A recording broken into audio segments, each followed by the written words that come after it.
¿qué le dirías a alguien que siente que su mensaje es valioso, pero no se ha atrevido a mostrarse? Le diría que lo necesitamos. Todo el contenido que hay en línea hoy en día, que es abrumadoramente grande, nos hace de repente perder el foco de dónde está lo que es realmente valioso.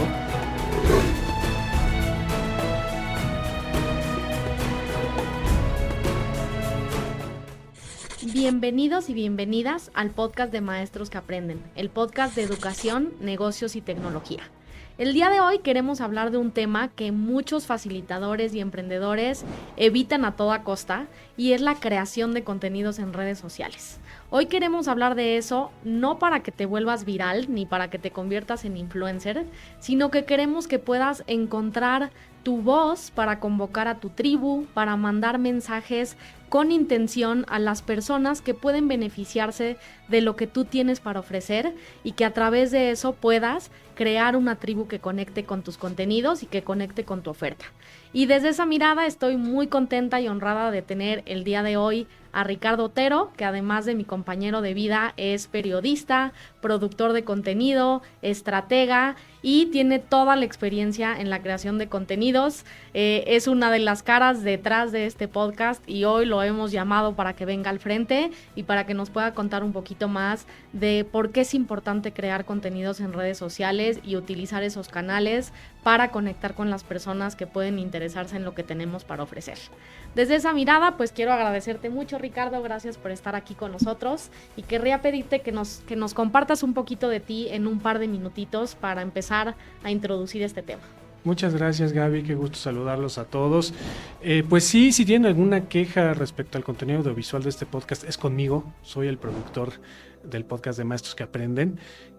No solemos ser tan solemnes fuera de cámara, porque ya les dijo Gaby, pues Gaby es mi esposa y nosotros estamos con este proyecto de Maestros que Aprenden en el podcast. Por cierto, quiero mencionar y agradecer el apoyo que tenemos de Miguel Carrillo, de Arturo Santillán para la producción de este podcast. Si tienen alguna idea audiovisual, vengan para acá.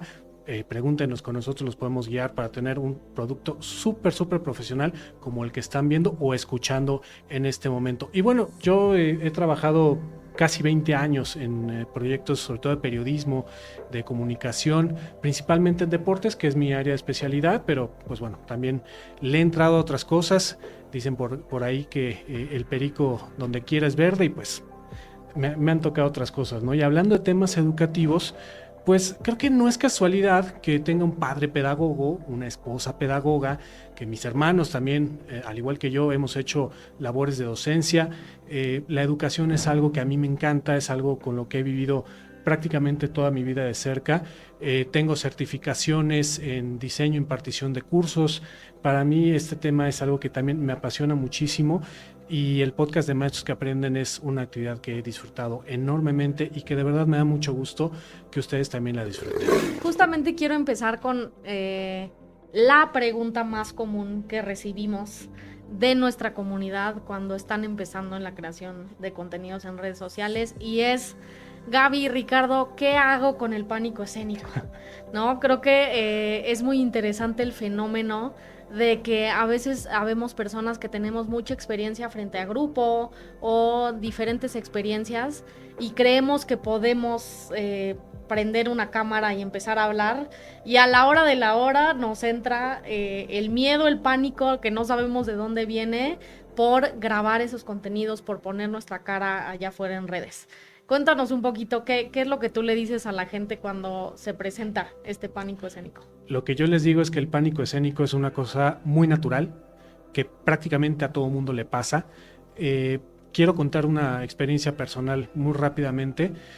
A los casi 18 años tuve la oportunidad de dar una conferencia, una ponencia frente a un grupo de 1,000 personas aproximadamente, y no me generó mayor conflicto. Pero cuando debuté a cuadro en televisión, me preguntaban a lo largo del día, mi presentación era por ahí de las 9 y pico de la noche: oye, Ricardo, ¿cómo te sientes? ¿No estás nervioso? No, y hasta me preocupaba. Pero ya cuando estaba a 2 minutos de entrar al foro, ahí sí empezaba a sentir el nervio, sentía cómo parecía que los pantalones se me querían caer. Todo salió muy bien, afortunadamente, pero sí, el nervio es algo común, y puse la comparación de aquella conferencia porque en un set de televisión están está el floor manager, están los camarógrafos, están tus compañeros de foro y nada más. En realidad el productor y muchas de las personas que están involucradas en la producción están incluso en otro lugar, están en una cabina. Me costó mucho más trabajo estar frente a una cámara que estar frente a 1000 personas. Entonces, de hecho, varios de nuestros amigos de nuestra comunidad nos han dicho eso. Es que me ha pasado esto, di una conferencia, di no sé qué, y me costó mucho más trabajo grabarme. Es normal. Eso es lo primero que quiero decirles, que es perfectamente normal, que no tienen de qué preocuparse y que ese miedo, ese pánico escénico se va perdiendo poco a poco con la práctica. No se sientan mal, no sientan que lo están haciendo todo mal, pero sí va a llegar un momento en el que se van a dar cuenta cómo han ido progresando. ¿Qué le dirías a alguien que está por empezar y que apenas va a grabar sus primeros contenidos? ¿Qué le dirías a alguien que siente que su mensaje es valioso, pero no se ha atrevido a mostrarse ante la cámara?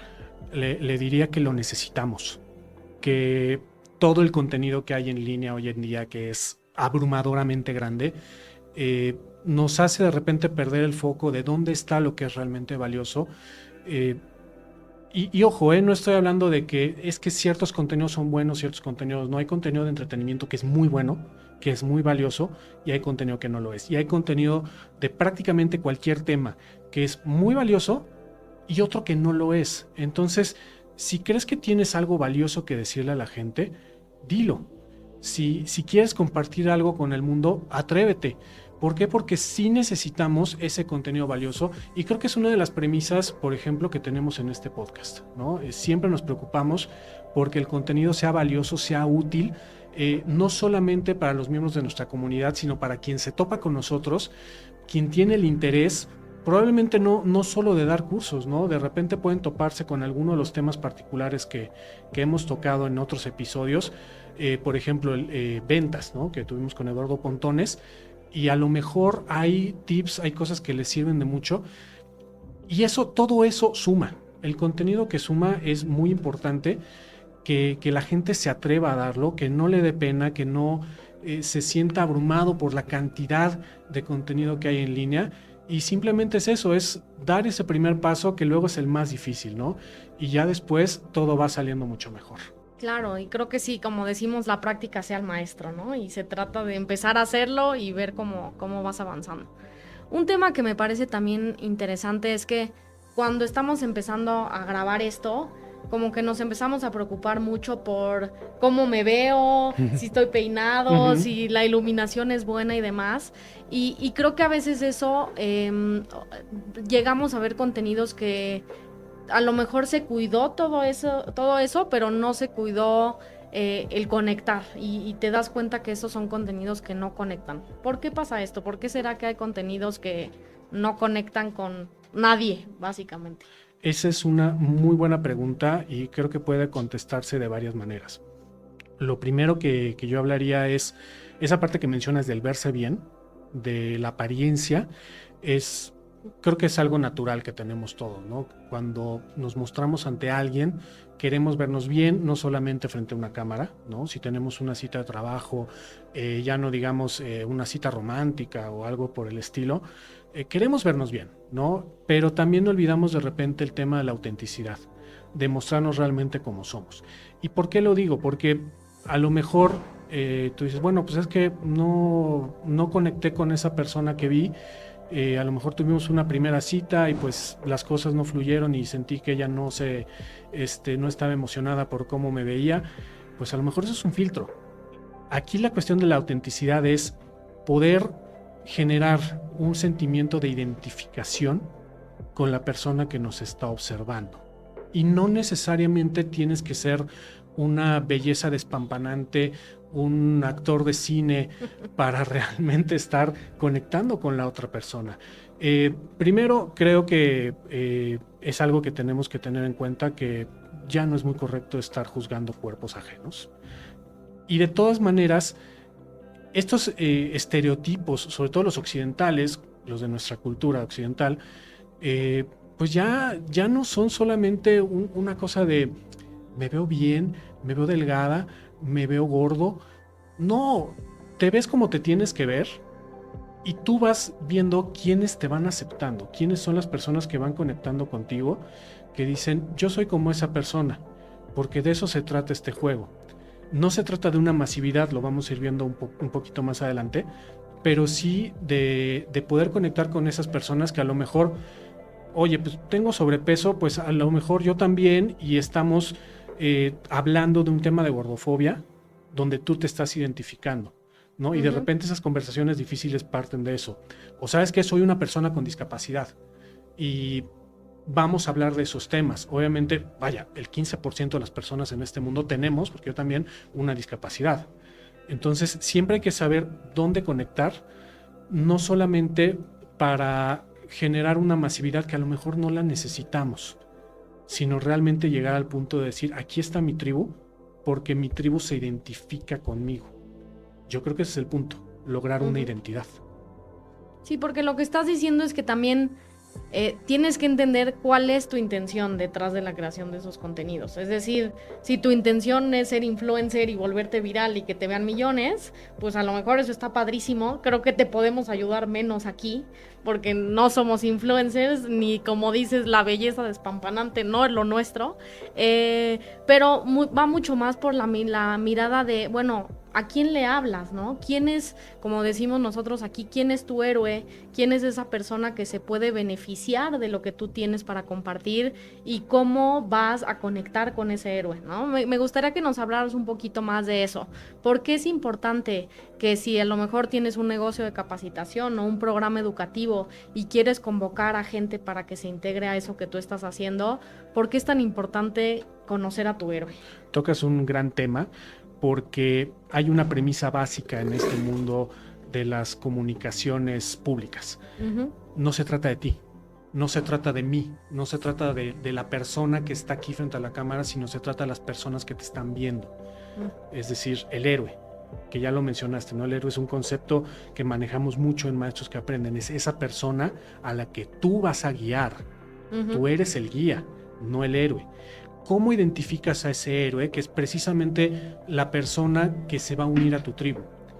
Yo tengo una técnica para hacerlo que parte de una técnica periodística. La nota informativa, una nota informativa, vamos, sobre todo antes de la era digital, todavía hay medios que afortunadamente lo hacen, pero la idea de la nota informativa parte de un modelo llamado pirámide invertida, donde el concepto básico es lo más importante va primero. Y lo más importante contesta 5 preguntas, que son ¿qué?, ¿quién?, ¿cuándo?, ¿cómo? ¿Y dónde? Una nota informativa bien hecha contesta esas 5 preguntas, preferentemente en el primer párrafo, a más tardar en el segundo. Y si llevamos esto a cómo identificas a tu héroe, podemos hacer también esas 5 preguntas. ¿Quién es tu héroe? Voy a poner un ejemplo. Quiero dar un curso de historia de las Chivas Rayadas del Guadalajara. Ok, Miguel, que le va a las Chivas, va a estar muy interesado en esto, pero sabemos que de entrada el quién, nuestro héroe es aficionados a las Chivas. Ok, hay 40 millones de aficionados a las Chivas, al menos eso dicen en el club, repartidos sobre todo entre México y Estados Unidos. Son un montón. Ok, ¿qué hace el aficionado a las Chivas? Hay que conocer sus conductas. Hay que saber qué es lo que hace que lo identifica como un aficionado a las Chivas. Ok, ¿dónde están? Y el dónde están ya no es solamente un tema geográfico, ya no es solamente, están en Guadalajara. Sí, hay muchos en Guadalajara, pero resulta que las Chivas es uno de esos pocos equipos que tienen mucha presencia de aficionados fuera de su ciudad. Hay muchísimos aficionados a las Chivas en la Ciudad de México, en Los Ángeles, en Nueva York y prácticamente en cada rincón del país. Pero además hay que pensar, si nuestro negocio, nuestra forma de comunicarnos es digital, ¿dónde están esos aficionados en el entorno digital? Entonces encontramos grupos de Facebook, encontramos por ahí maneras de llegar a través de diferentes plataformas, sobre todo redes sociales, a estos aficionados. Ahí está el dónde. ¿Cómo? Nuevamente, las conductas, pero ahora sí como de una manera de, bueno, realmente cómo lo hacen, ¿no? ¿Qué es lo que identifica a un aficionado a las Chivas, de lo que hace un aficionado a las Chivas contra lo que hace un aficionado a la América, de los Pumas, del Cruz Azul, del Mazatlán, del Pachuca, del club que tú quieras? ¿Qué los hace diferentes? Y el cuándo es cuándo están presentes. Porque además, Ujú. sí, ok, en las redes sociales trabajan 24/7, pero si yo hago una publicación, vamos a decir en Twitter, perdón, yo le sigo diciendo Twitter, ya sé que tiene otro nombre a esa plataforma, pero yo le voy a seguir diciendo Twitter.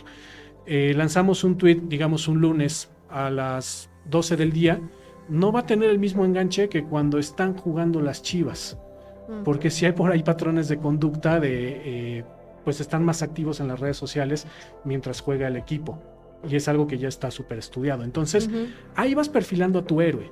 Ujú. Ahí vas conociendo cómo es tu héroe, y a lo mejor ya no son los 40 millones de aficionados los que te interesan, sino a lo mejor ya partes de una base de 10 millones que están interesados en ciertas conductas donde tú puedes ayudarles, donde tú puedes convertirte en su guía. Digo, hablé de un caso muy masivo, ¿no? De aficionados a un club muy, muy popular, además del deporte más popular que hay en México.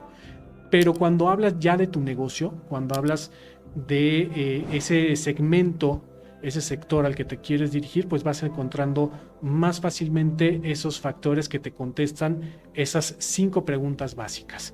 Por ahí Ujú. yo meto otras 2 que también son el por qué y el para qué, pero empecemos con esas 5, y ya después, una vez que se tenga bien hecho ese perfil, se puede seguir con las otras 2. Claro, sí, yo creo que tiene mucho que ver con, lo decimos así, como hacer esos rayos X de tu héroe, ¿no? Antes incluso de prender la cámara, poder sentarte y decir, ¿qué quiero decir? ¿A quién se lo quiero decir? ¿Cómo se lo voy a decir? ¿Dónde está? ¿No? ¿Lo pongo en Instagram? ¿O están más bien en TikTok? ¿O están en YouTube? ¿Dónde están mis héroes, no? Como dices, en ese entorno digital, y al final cuando haces esa exploración, antes de siquiera empezar a grabar, puedes hacer contenidos mucho más pertinentes para esto. Yo te preguntaría, ¿qué características notas tú que tienen los contenidos que sí logran este objetivo de ser auténticos y de conectar? ¿Cuáles dirías tú, si pudieras darnos algunos puntos clave que te hacen saber que vas por el camino correcto en tu creación de contenidos? ¿Qué nos dirías? Pues mira, primero obviamente las interacciones son una forma fácil de saber si estás conectando, ¿no? A ver, puede ser que me digas, oye, pero es que este fulano, mi competencia, logró 100 likes, vamos a decir, y yo logré 50. Ok, pero tú lograste 50 entre 200 seguidores y él logró 100 entre 10,000.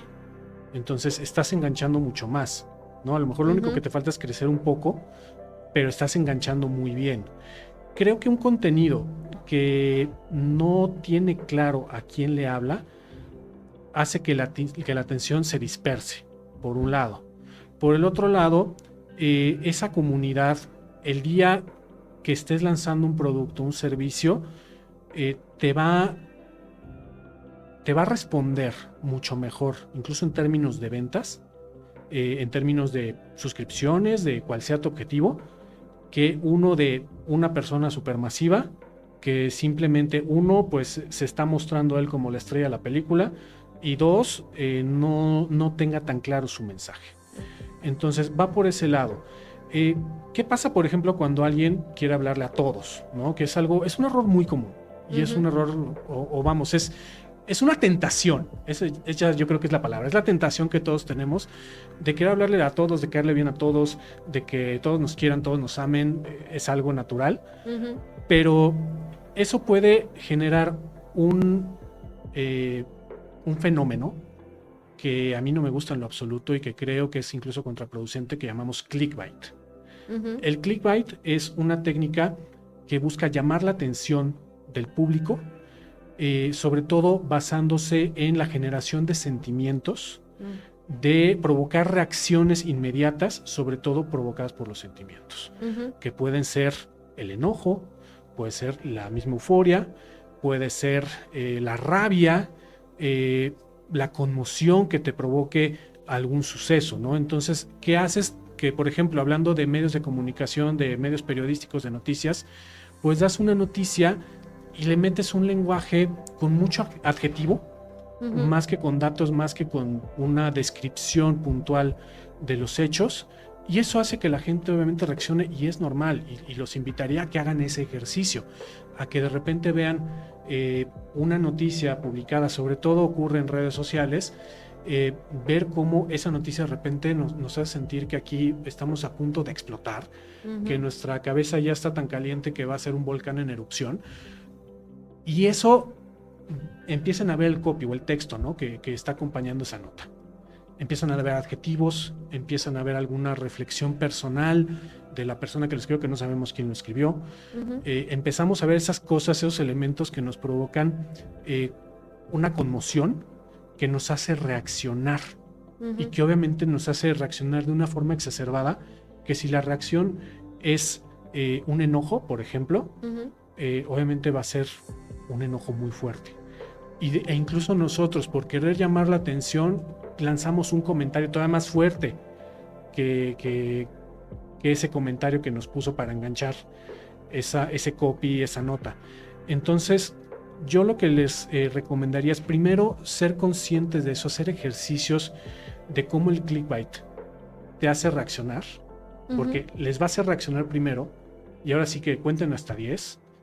No es que se lo cuenten a quien más confianza le tengan, como decía el comercial de hace muchos años, pero sí hagan el ejercicio de darse cuenta conscientemente qué es lo que les está provocando esa reacción y cómo estarían reaccionando de dejarse llevar libremente. Ahora, cuando lo hacemos nosotros, los creadores de contenido, yo prefiero hablar de productores de contenido, pero el creador de contenido, cuando hace esta técnica de clickbait, que la verdad es que mucha gente lo hace de forma consciente, ¿no? Y que saben perfectamente qué es lo que quieren provocar, lo que provocas es, primero, que te generas una mala reputación, porque la gente se va dando cuenta.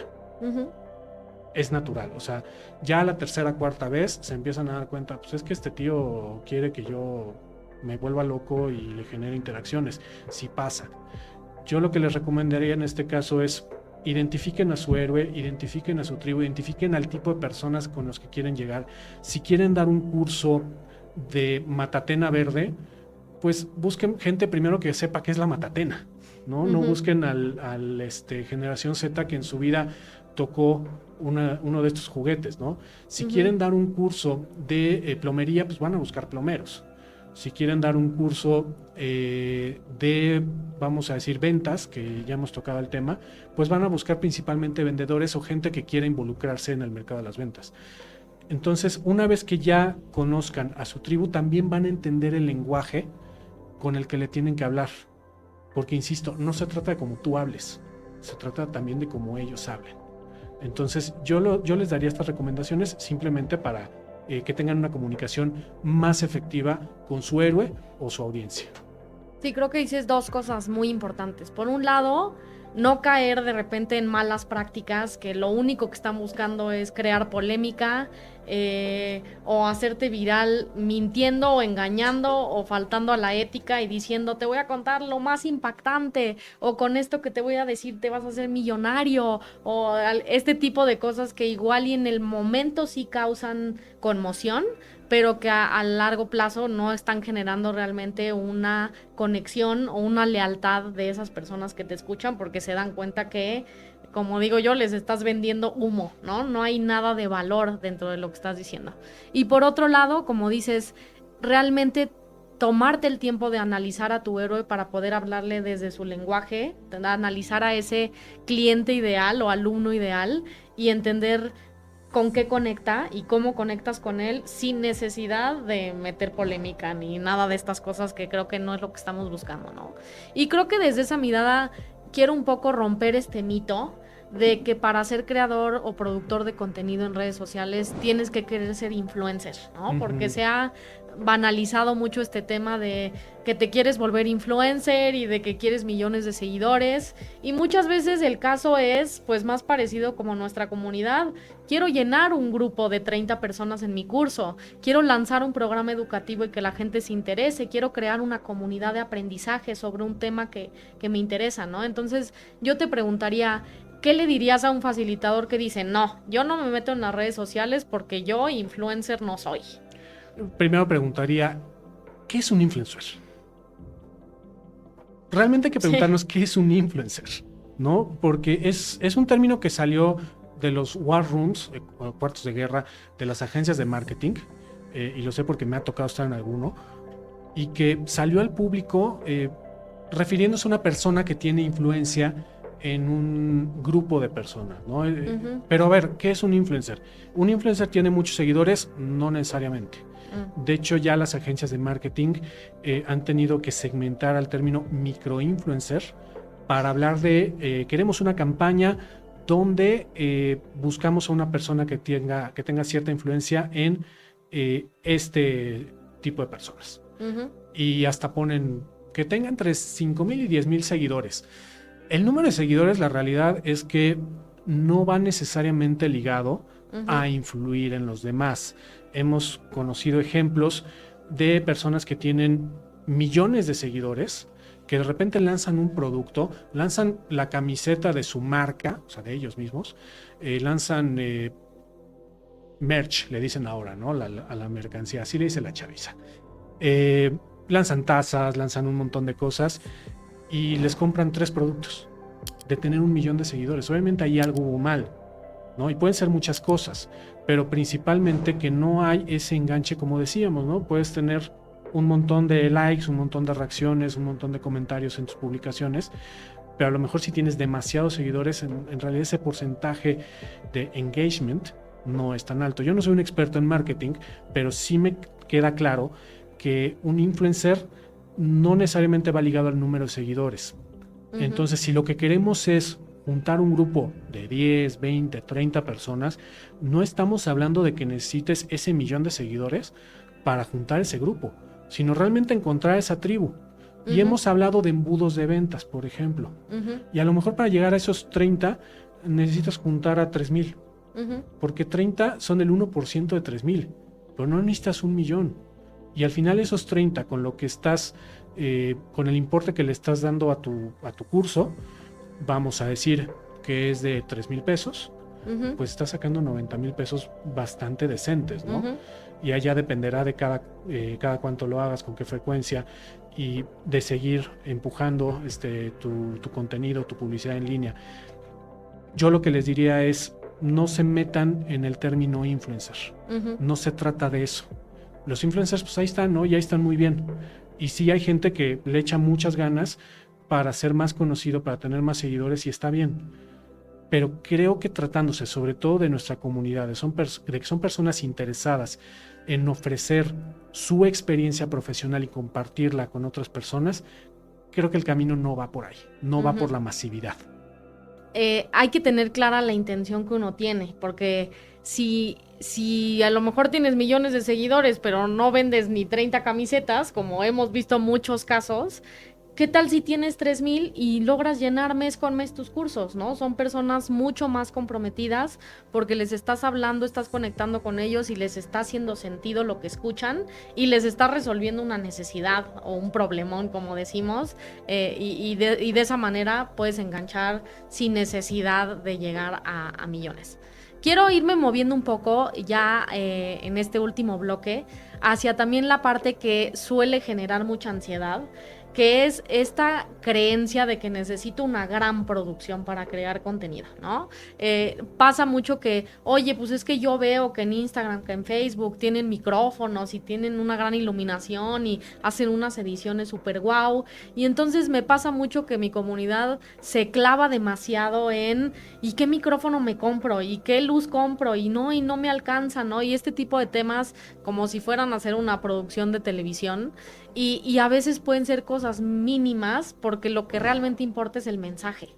Pero para quienes les preocupa eso, yo te preguntaría, ¿cuáles son esas cosas mínimas que tú invitarías a alguien que va a crear contenido a cuidar para tener muy buena calidad sin necesidad de gastar mucho ni de una gran producción?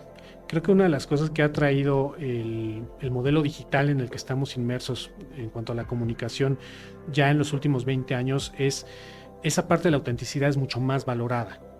Entonces, teníamos hace 30 años el escenario donde para generar una producción y distribución de contenidos a gran escala, pues sí necesitabas equipo muy sofisticado, necesitabas un foro muy grande, necesitas micrófonos, gente que se ha preparado muchísimo tiempo para esto, y eso sigue existiendo, por supuesto, ¿no? Incluso, hay que decirlo, este podcast sí tenemos, equipo, a lo mejor no el que tiene las mejores cámaras de Televisa o de Televisión Azteca, pero tenemos equipo de buenísima calidad y gente súper profesional con la que estamos trabajando. Pero a ver, Pero no empezamos así. no empezamos así, exactamente. Empezamos con un celular y una lucecita Porque y se acabó. esta cosita, Ujú. o sea, tengo aquí mi teléfono celular y para todas las funcionalidades que tiene mi teléfono celular necesitaría poner aquí encima, por ejemplo, un reloj, un despertador, un teléfono de esos de ruedita que yo creo que alguien de menos de 30 años ya nunca utilizó, Ujú. una computadora, un buzón de correo, ¿qué más? Una Y grabadora, una cámara. Ujú. una cámara, una grabadora, no sé, o sea, hay de hecho hasta memes, ¿no? De todas esas cosas que caben aquí y es verdad. Ahora, en términos de producción de contenido, tenemos efectivamente una cámara con micrófono y tenemos además la posibilidad de distribuir ese contenido a través de un montón de plataformas, no solamente de redes sociales. Entonces, yo lo que les diría es lo básico, fijarse mucho cuando vayan a adquirir un teléfono celular en las características de la cámara, que sea una cámara de alta calidad. Cualquier teléfono de gama alta tiene una buena cámara. A lo mejor si buscan uno de gama media, pues sí, busquen por ahí, a lo mejor pregúntenle a ChatGPT qué es lo que necesita tener una cámara, busquen en Google. Lo otro es el micrófono, es lo que yo normalmente les sugiero que sea la primera inversión que hagan en equipo, porque los micrófonos de los teléfonos celulares son muy amplios, es decir, reciben audio de muy lejos y eso puede ser un problema si viven en una zona de mucho ruido. Ahorita nosotros estamos utilizando un micrófono que es unidireccional y que se escucha muy poco, tiene que haber un ruido muy grande allá afuera, de repente que llegue el de los tamales oaxaqueños pero con la bocina a todo volumen para que se meta, es difícil que eso ocurra, pero los teléfonos celulares sí lo van a hacer. Entonces, eso es lo que yo normalmente les recomiendo que hagan como una primera inversión y no es una inversión muy grande. Pero lo que sí les recomiendo es checar dos cosas en su video. Una, la iluminación. El principio básico de la iluminación es la fuente de iluminación, ya sea la luz natural, que puede ser el sol, o una lámpara, tiene que estar frente a ustedes. Incluso el foco del cuarto donde se encuentren tiene que estar frente a ustedes y no detrás de ustedes, porque si está detrás de ustedes va a generar un efecto de contraluz y se van a ver más o menos como una sombra. Lo otro es que revisen el encuadre. El encuadre es simplemente cómo estamos acomodados, como lo están viendo aquí en esta toma, dentro de ella. Entonces aquí estamos usando lo que llamamos me parece que es un plano medio. Yo lo que les recomiendo es simplemente pongan planos fotográficos en Google y les van a aparecer los 7 planos principales. La atención se centra en el rostro siempre, porque es lo que nos da personalidad, el rostro, siempre. Y obviamente las manos y todo eso que nos da la posibilidad de hacer una expresión corporal también suma. Entonces yo lo que les recomendaría es, ya que investigaron cuáles son los planos fotográficos, usen el americano y el medio principalmente. Y por último, ese eterno dilema desde los millennials de ¿me grabo horizontal o me grabo vertical? Pues yo les diría, ante la duda, si no saben si su video va a ir en horizontal o en vertical, grábense horizontal. Si están seguros que van a ir a una plataforma de video vertical como TikTok o va a ser un reel de Instagram o Facebook, grábense vertical. Pero si no lo saben, es que no sé si este video va para YouTube, si este video va para un video horizontal de Facebook o solamente para un reel, grábense horizontal, porque al grabarse horizontal pueden convertir el video a vertical, lo pueden recortar para convertirse en vertical, pero no al revés. Un video vertical no lo van a poder convertir en horizontal.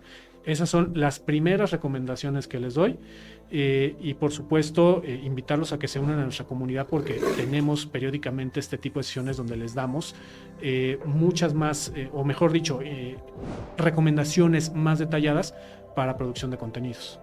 Exacto, como dices, creo que no se trata de gastar muchísimo en tener 1000 cosas, se trata de cuidar esos detalles, ¿no? Que el micrófono, que se escuche bien, que el encuadre, que el formato, ¿no? Que siempre me preguntan, ¿grabo horizontal, vertical? Creo que ya aclaraste cómo tomar esas decisiones y por eso creo que es muy importante más bien con eso esencial, dar el mensaje más apropiado y hacerlo con una calidad que no tiene que ser una gran producción, pero que esté cuidada, que cuides esos pequeños detalles que comentas.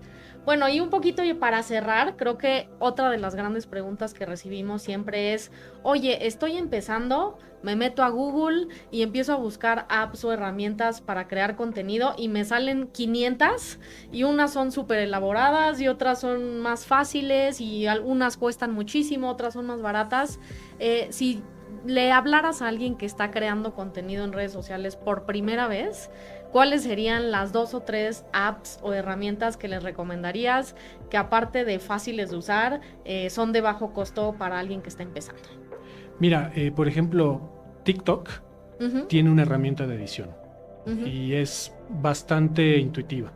También Instagram, ¿no? Ya este tipo de plataformas ya están ofreciendo también la posibilidad de edición para que ahí mismo hagas tu propio contenido. Entonces, aquí yo apelaría a lo que nos dijo Albo en el episodio 5, pícale, ¿no? Uno aprende picándole, no vas a destruir tu celular, no vas a destruir nada porque te falló la edición en un video. Probar, ahora sí que, ¿cómo se hace esto? Pues como se aprendió a andar en bicicleta, practicando, ¿no? Entonces, TikTok, Instagram tienen funcionalidades de edición. También hay otras aplicaciones enfocadas a eso. Hay una que es muy popular que se llama CapCut, C-A-P-C-U-T, así, que está disponible para Android, para iPhone también. Y esa aplicación es muy sencilla de utilizar. Les voy a decir la verdad, yo llevo apenas unos días probándola y me ha parecido bastante sencilla y creo que bastante intuitiva para alguien que está empezando en esto. Pero también lo que yo les recomendaría es no centrarse solamente en el video, porque también hay muchas otras posibilidades, ¿no? Nuestro podcast a lo mejor lo están viendo en YouTube, pero a lo mejor también lo están escuchando en Spotify. Un podcast no necesita un video. Esto, de hecho, si lo están viendo en YouTube, pues más bien debería llamarse videocast. Bueno, oficialmente se llama videocast, pero el mismo YouTube ya le ha puesto como funcionalidad de podcast para identificar que es un podcast con video, pero ya se popularizó, ya todo, como algunas palabras que de repente acepta la Real Academia de la Lengua Española, que no entiendo por qué aceptan, pero ya está, ¿no? Podcast en video, pero el podcast no necesita video, hay plataformas de audio, las más populares, Spotify, Amazon Music, Apple Podcast, que por cierto, también está disponible ahí el podcast de Maestros que Aprenden, y también los newsletters son otra opción, que es generar una lista de correos y de ahí enviar pues un correo electrónico donde hagas algún tipo de promoción de tus servicios o generar información relevante para tu comunidad. El newsletter es una herramienta muy útil para poder conectar mejor con tu comunidad. Hay muchas posibilidades, grupos de WhatsApp, yo los llamo entre plataformas algorítmicas y no algorítmicas. Las algorítmicas pues, son las que dependes de un algoritmo para que te vean, principalmente redes sociales, y las no algorítmicas donde hay un modelo de inscripción o suscripción para que la gente, para que tu audiencia pueda consumir tu contenido. Pero yo me iría con esas recomendaciones, ¿no? Incluso como les digo, oye, es que me da pena salir en video, hay otras posibilidades. Haz un podcast en audio y es muy sencillo de producir. También hay editores de audio que son súper sencillos. Todo se puede, ¿no? Entonces, no es un pretexto tampoco. Oye, es que no me gusta cómo salgo a cuadro. Te entiendo, hermano, te entiendo. Yo pasé por eso. A mí me costó mucho trabajo salir en televisión y mis 5 minutos de fama me costaron sangre, sudor y lágrimas. Pero si no quieres hacerlo, hay otras posibilidades. Sí, creo que lo que dices va muy de acuerdo con la autenticidad de la que hemos estado hablando, ¿no? Si a lo mejor se te da muchísimo más escribir, pues puedes crear un blog o un newsletter. Si se te da más la cámara, el video, pero también pueden ser carruseles, pero también pueden ser imágenes, pero hasta puedes crear ya tu avatar de inteligencia artificial. También. Si la cámara te incomoda demasiado. Entonces creo que es simplemente, y quiero un poco resumir todo lo que hemos dicho, entender a quién le hablas, qué necesidad tiene, cómo vas a conectar y cuál es tu intención y qué es lo que estás buscando lograr.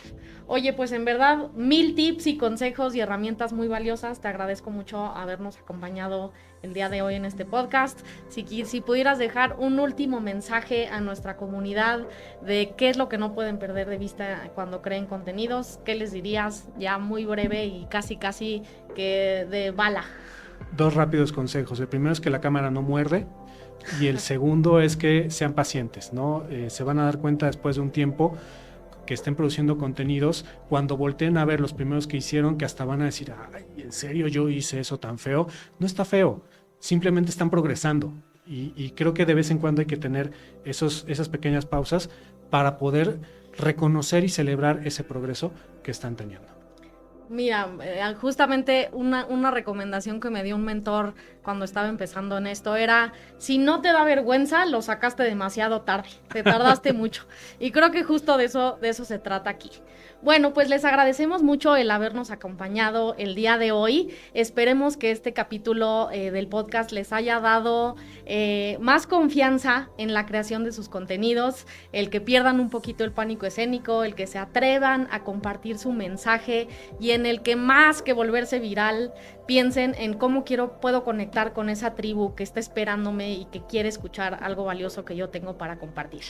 Pues bueno, esto fue el podcast de Maestros que Aprenden, el podcast de educación, negocios y tecnología.